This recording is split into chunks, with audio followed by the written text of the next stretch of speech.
तो organic name reaction में आज हम चर्चा करेंगे फिशर इंडोल सिंथेसिस की।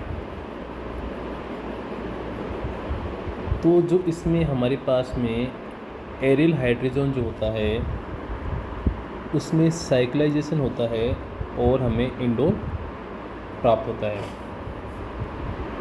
इसमें जो रिएक्टेंट हमारे पास में होते हैं, एक होता है हमारे पास में फेनिल हाइड्रोजन, और फेनिल हाइड्रोजन के साथ में हम लेते हैं कीटोन। तो जब हम फेनिल हाइड्रोजन की रिएक्शन कीटोन के साथ करवाते हैं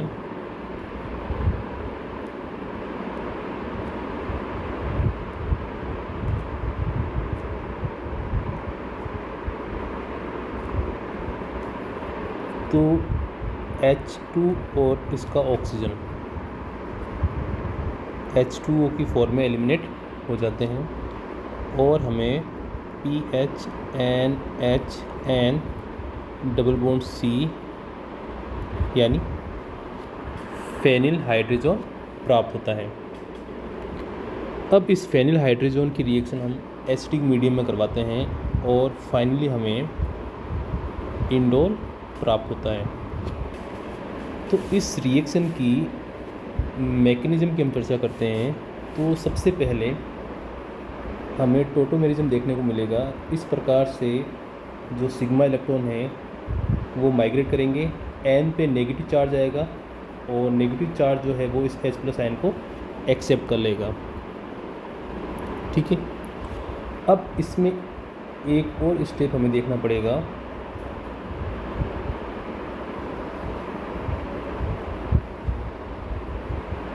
PHNH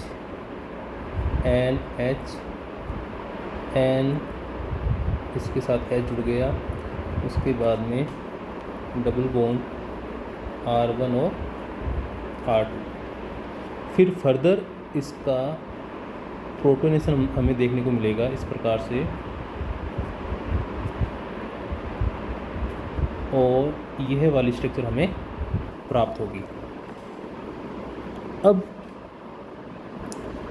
इस इंटरमीडिएट में हमें 3,3 सिग्मा ट्रोपिक रीअरेंजमेंट देखने को मिलेगा, यानी यहाँ से NN वाला जो बॉन्ड है ये ब्रेक होगा 1 1 2 3 2 3। तो इस प्रकार से ये बॉन्ड ब्रेक होगा और हमें डबल इमीन देखने को मिलेगी। अब पुनः एरोमेटिक नेचर प्राप्त करने के लिए यहाँ से H+ की फॉर्म में निकलेगा, N पे चार्ज नेगेटिव आएगा, उस नेगेटिव चार्ज पे जाके ये H+ आयन जुड़ जाएगा, यानी हमें टोटोमेरिज्म देखने को मिलेगी। फिर नेक्स्ट स्टेप में क्या होगा, जो NH2 ग्रुप है यह न्यूक्लियोफाइल की तरह कार्य करेगा और यहाँ जो इम्यूनियम आयन बना है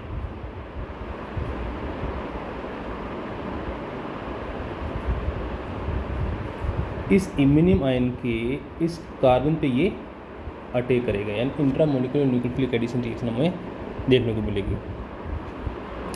तो यह वाली स्ट्रक्चर हमें प्राप्त होगी। अब इस स्टेप में हमें प्रोटॉन ट्रांसफ़र देखने को मिलेगा, यानी यहाँ से H+ की फॉर्म में बाहर निकलेगा और इस H+ आयन को ये NH2 एक्सेप्ट कर लेगा, यानी NH2 का क्या बन गया, NH3।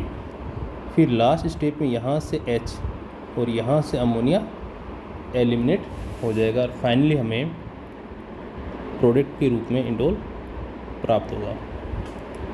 तो इस प्रकार से आप फिशर इंडोल सिंथेसिस की मैकेनिज्म ध्यान रख सकते हैं। अगले वीडियो में हम नई ऑर्गेनिक नेम रिएक्शन की चर्चा करेंगे।